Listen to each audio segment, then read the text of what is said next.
So when we did our first farmer's market and we made only $30, that is something that would make a lot of people just quit right then and there.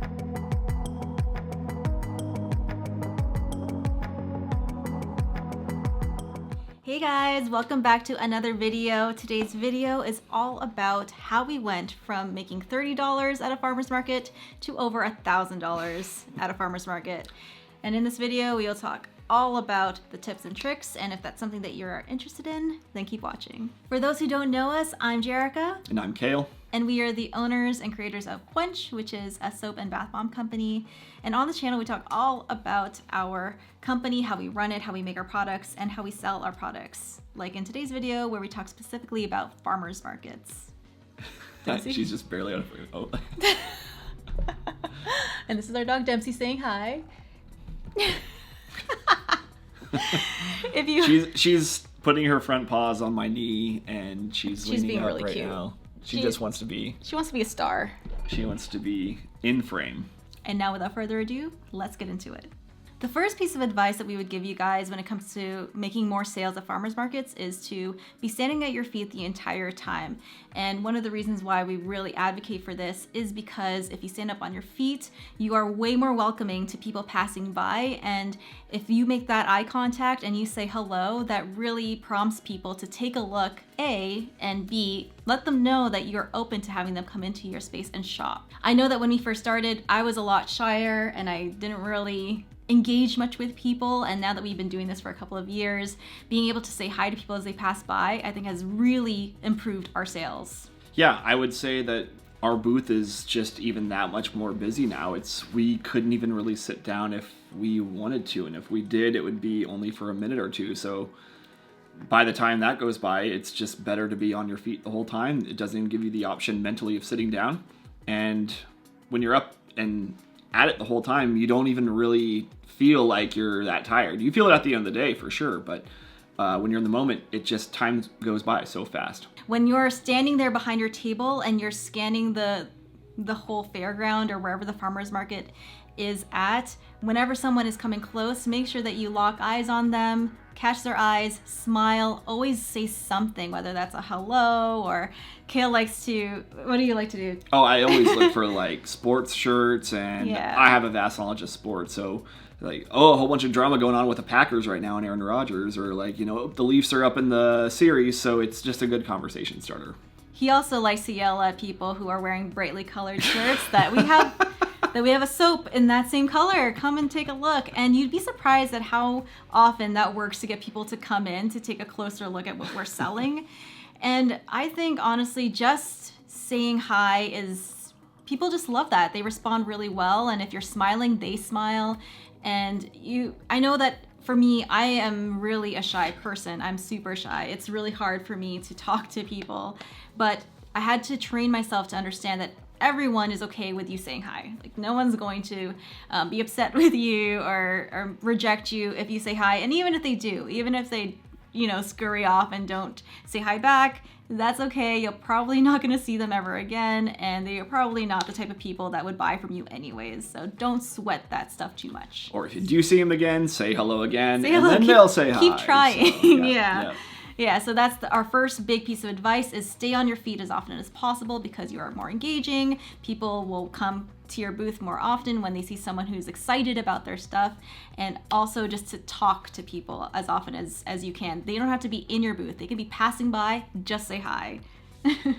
So when people look into your tent, they might look at you, the person, first. You might make eye contact, and then right away their eyes go into looking at what your different products are going to be. We always try to have the last area that they look be the smallest ticket item that we have on our table. So if we see that most of the traffic is going from our right to left, we will put our lip balms, our least expensive item, on the furthest side left of the tent. But it's not also the least expensive thing. It's something that most people need and want. I find that lip balms is something that people are always wanting to buy because the one tube that they have, they've laundered and they need another one. Oh, and yeah. It's at such a low ticket price. It's almost like, yeah, I have a couple toonies. We're here in Canada.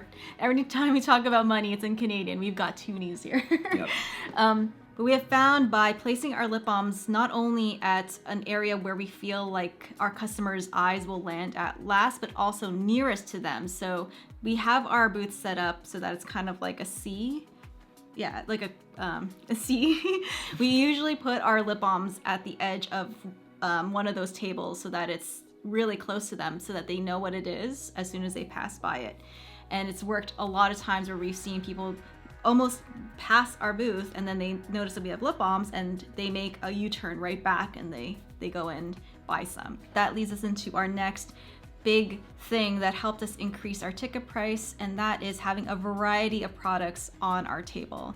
That has been really huge in not only helping people shop more, but spend more. I know it's tough and daunting to put a lot of thought into creating an entire line of products available for people, but you'll be surprised at how much that will increase the amount of money people are willing to spend, because it's not just soap, there's also lip balms, there's also bath bombs, and there's also body butters. And really, a lot of these things have the same ingredients anyways, so it's really easy to start formulating and expanding your line. I think it's totally worth it to do that. And when it comes to selling at farmers markets, the more variety you have, the more reasons people have to come and shop in your booth, because especially with soap, you'll find that most farmers markets will have multiple vendors selling soap. And if you're just selling soap, that really limits the amount of shopping potential some people will have. So when you're competing with other vendors and they have way more variety than you, that is reason in and of itself that people might go to them instead of you to go shopping. Yeah, I think about just different, we have our intended target audience, but we also make sales to people outside of those. So kids, for example, are going to love bath bombs, and lip balms are not going to be interested in as much of a sugar scrub or a lotion. Yeah, I have seen companies do really well selling just one type of item, but usually their marketing is super on point, their branding is really on point. I would suggest if you're starting out, it would be really tough to go to a farmer's market with just one type of product and expect to gain traction in a customer base with just one product. So that leads us into the next big thing that caused our sales to grow, and that is having products at different price ranges. I heard of this one story, but there is a man who had this really fancy coffee machine, or it could have been some other type of appliance, I don't remember, but he could not sell this appliance. No matter what he did, this would not move. No one would buy it. And then one day he decided to get a similar type of appliance, but at a higher price range. And as soon as he had that higher ticket item next to this appliance, that's when it sold. So this is all to say that psychologically, when people see products at different price ranges, certain things don't seem so expensive. For example, a lot of people find spending, $8 to $10 on a bar of soap really expensive. But if they're scanning your table and they see other items that are priced at $18 to $20, then that $8 bar of soap doesn't seem so expensive and they seem more willing to buy it. And that's really the goal for us. There's the main item that we really want people to actually buy, and then there are the other items that give people selection, not only in variety of product types, but also in product prices. It's always a bonus when people do buy those higher ticket items, and having those available have also increased our sales and the order ticket number. But just having that all on the table really helps a customer accept the price of soap as it is a lot easier. And on the other end of the spectrum, those lip balms, the $4 lip balms, also add to the spectrum of prices that we are wanting to provide for people. So there's something for everyone at every different price point. Speaking of prices, that kind of leads us into the next area where we have a price set for all of our products, but then we're a fan of bundles. So we have a deal if you buy 2 of them, a deal if you buy 3 of them, and that's all posted on our signage. Mm-hmm. We have it to where you save $2 on a bundle of soap if you buy 3. It just encourages people to buy more. I do this all the time when you're at the store and you see something that's $3 but you can buy 2 for $5. Mm-hmm. It just adds a little bit more value to the customer. Yeah. And they're more inclined to purchase more. And don't feel like you need to shave off too much money when you bundle your items together. For the longest time, I had this bundle. It was 8 $8 per bar and then 20 for 3. And then the more I thought about it, I was like, that's a lot of money off for a bar of soap. So I started to do 3 for 22, and that did not slow sales down at all. And you'll be surprised at how much that extra $2 can add up to increase your sales. It definitely does. Yeah, just having a bundle deal mentioned to people, they'll be like, oh yeah, you know what, that's some money off. They'll go for it. It works so much where people just will add on an extra item just because it's a deal. And when it comes to bundles, I would suggest to not make them too complicated.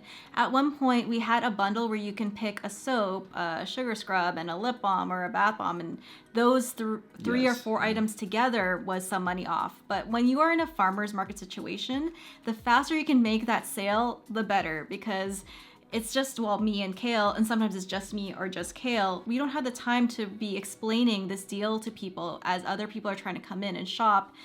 You know, as much as you want to socialize, really the faster that transaction happens, the better. So don't try to complicate things too much by having, you know, a really complicated deal where you can bundle different types of products. 3 bars for $22 is quick and simple. 3 lip balms for $10, quick and simple. It's just really easy to say also, because you'll find that when you're not an easy talker like I am, the easier something is to repeat over and over, the better it is. I found that that's really helped me and how I speak, being able to just repeat things in the same way. If it was too complicated, I'll probably trip over my words too much. So, I mean, if you are a talker, like I'm sure you would find that a lot easier, but usually it's me vending. Yeah, I think you're exactly right. When we had our Quench set for sale at the market, they had to look at the board, then they had to look at like 3 different tables to find those things. It was just a lot going on. It wasn't very efficient. So just keep those bundles with like products, with the same products. It'll make things a lot easier. Yeah, it's really finding ways to communicate as much as you can in the shortest amount of time possible.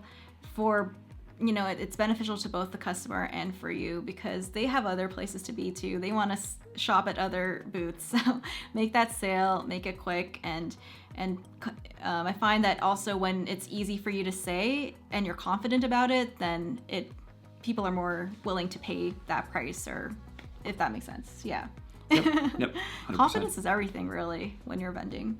So related to that, also a really huge thing that helped increase our sales was having very big signs that told people how much our product was. And the reason why that's so important is a lot of people are shy, just like me, and don't really want to inquire too much about how much something is. And I feel like once people understand or know how much something is, they're more willing to come into your booth and take a closer look. If they're not sure how much something is, people might just walk on by.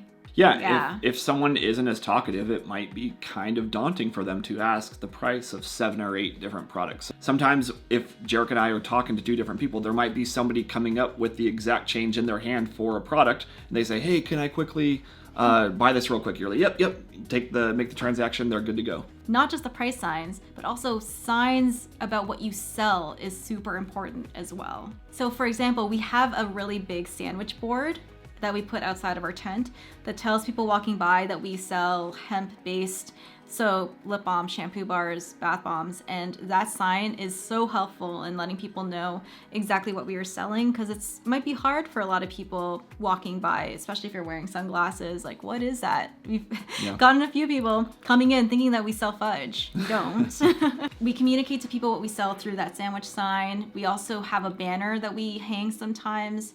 We don't really do that as much these days because it's been kind of windy, but also because we've established our customer base already and people know what we sell there. But if I was just starting out, I definitely would have a banner as often as I could. And that banner would say your company name, a big picture of what you sell, and some information that people can write down or take a picture of with their phone so that they can find you in other places like Instagram or your website. Another thing that has helped increase our sales so much is letting people know that we're there. You'll be surprised at how many people, if we broadcasted on Instagram or on Facebook that we are going to be at this farmer's market from this time and this time, how many people will message me and say, oh my gosh, that's great, I'll be there. Or they'll put in an order before the market and say, can I get this, and this, and I'll just pick it up at your booth. That has happened so much. just through us telling people about us being there. So people just starting farmers markets, you might not have the customer base or even the social media following that would equate to more sales. But the more you talk about being there and tagging the farmers market social media when you do post, they will probably share your posts, and that's how people begin to know about you and your company, and that's how word spreads. None of this happens overnight, and it's all about building that solid foundation of showing up and being there, even if there's not very many people that you're talking to, so that when you do build that clientele, there's already that established presence that you have both on social media and at the farmers market itself. So a huge tip that I think has led to an increase of sales has 100% been the way we display our items. And this will be a video all in itself where we talk about the evolution of our table and where we started and to what it looks like now. And I think that has been a huge reason why people buy from our table is because of the way our stuff is displayed. It's really good to have levels, have different layers for what people can see. Different I think heights. Jerica has talked about this in another video. When you think of a farmer's market, you think of abundance. That's kind of what we go for with these layers and these shelves that we have. We have things all the way down on the surface of the table up to close to eye height with somebody that's a little bit shorter. But for anybody, no matter what height they are, it's up taller. There's different layers, there's different levels. Yeah, when we first started vending, we didn't have the different tiers of shelving like Hale just mentioned. It was all on just like a flat tray, and it looked okay, but really once we started to display our products on those collapsible shelves that you've seen in previous videos, that's when we started to really see an uptick in people coming to our table to check out what we have, and also naturally an uptick in sales. And there are so many ways to add height to your table. You don't have to buy those collapsible shelves. We like them because it's nice for transporting, and it leaves a lot of space in our car, and it's easy to organize things and whatnot. But there are so many things you can do to add height to your table. I would challenge you guys to be creative with it, because I think the more different your display looks, that's also another thing that will get people to come to your table to check out what you've got. Yeah, I've seen people use shoe things. It's hard. I'll put a picture up here about what I'm talking about from IKEA, where people will just stack their soaps. Like wooden crates. Yeah, that's actually that's one thing that we did actually when we first started. Okay, so I'm not going to go too much into it because that will be a video all in itself, and that is so interesting. Like the different things that we've done over time, and yeah, I can't wait for you guys to see that. But that's another really good video. Anyways, all this is to say, have different heights, have different levels, and just make your booth look as interesting as possible. And you really don't have to go too crazy with it. Just have it so that it's at different heights and different levels, and that will work to bring people to come closer and check you out. A huge thing that helped us increase our sales is our confidence in talking about our product and learning what it is inside and out, and having that confidence to answer the millions of questions that you will get when you are interacting with people in your booth. Yeah, when I started doing this, going to more and more markets by myself, I didn't know the product as well as I should have. And I was really not confident answering some of these technical questions, because at that time, I wasn't making a lot of the items, a lot of the products. Jerica was. And to this day, I still don't make some of them. It's split 50-50. Yeah. But if somebody was asking a question about a conditioner bar back then, like 2 years ago, I was deer in the headlights. But just really know your products. Jerica did a good job of quizzing me when I would come home with these questions about what ingredients are in the product, how they perform as well. At the time, I had short hair, so I didn't really use conditioner bars. But now I haven't had I still need my COVID haircut. We're going on like 10 months here.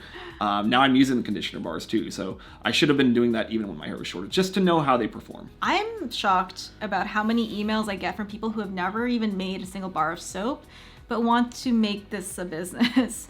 I don't think that's really the right mindset to have, because people are going to ask you as the expert about your products. And if you are wanting to start a business just to make money from this, you aren't going to be able to talk about not only the products, but the whole process that goes into making that product confidently and like an expert should. So I would suggest to those people who are contacting me and asking me, how do I make this a business? I would definitely start with making a bar of soap. Don't even think about going into business until you make something that you are proud of and that you love. Because that is the big thing that helped our sales too, is the passion behind how we speak about what we do and what we make and what goes into our products. That is all something that just wanting to make a quick buck, that will translate to people. People will sense that from you and they'll probably not want to buy from you. So just be knowledgeable, be experts, be proud of what you're selling. And that's even all the more important that you create a brand that is so unique to you and not copying somebody else. Because people will sense that. People will read that from you. And the longer you do it, the more passionate you get and the more knowledgeable you get and the more confident you get. It's probably the most valuable thing said in this video. Yeah. You guys probably know about this tip, and that is to have a square reader. It doesn't have to be square. I think there's other companies that do this. Stripe is out there. Stripe, yeah. And some people even have their own machines like restaurants have. So. Yeah, I'm most familiar with Square, and that's what we started out with. And I think when we first got our Square reader, it was like a free one. Like you sign up and they send you a free one. And with the jack. Yeah, it's like a jack that attaches to your phone. And it only did credit cards. It didn't do debit. Yep. Yeah. Yep. But just having that, even though it was just credit cards, increased our sales so much. Because it just sucks when people are wanting to come to your table and buying a whole bunch of stuff, but then they're like, oh, do you take credit? And then you're like, no. And you still see it to this day when I'm at farmers markets. Some vendors don't have it, and you still see them missing out on sales because they don't have a way for that customer to pay for it. Yes, it takes a little bit of a cut, but you rather would have that sale than not having it. Exactly. So. And you can build that into your pricing too. You can consider that when you're thinking about how to price your items to make up for that loss. But for us, the gains are so much more than whatever fees Square charges us to have it. And it's just so convenient for your customers too.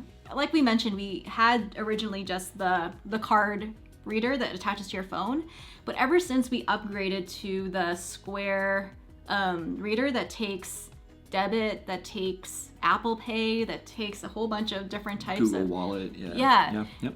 Like since we've opened it up to that has been so convenient for people. And not only do they love that we have that, but they are so impressed by it too. It really legitimizes you as a company when they can see that you have a means for them to be able to pay using credit and Apple Pay and all that stuff. So I highly recommend it. I actually wish we had gotten the Square reader, not the jack thing, but paid for the reader earlier, because I am such a huge advocate of this, and I see vendors that don't have it, and I feel sorry for them, because that is a lot of money that they are saying no to. So when we did our first farmers market and we made only $30, that is something that would make a lot of people just quit right then and there. And I get that. It's a lot of work. It's so much work doing a farmers market. It's not just being there for however long the farmers market is, but it's loading your car, loading all the products, setting up your table, tearing down your table, unloading your car. Like it's so much work. So we probably lost money.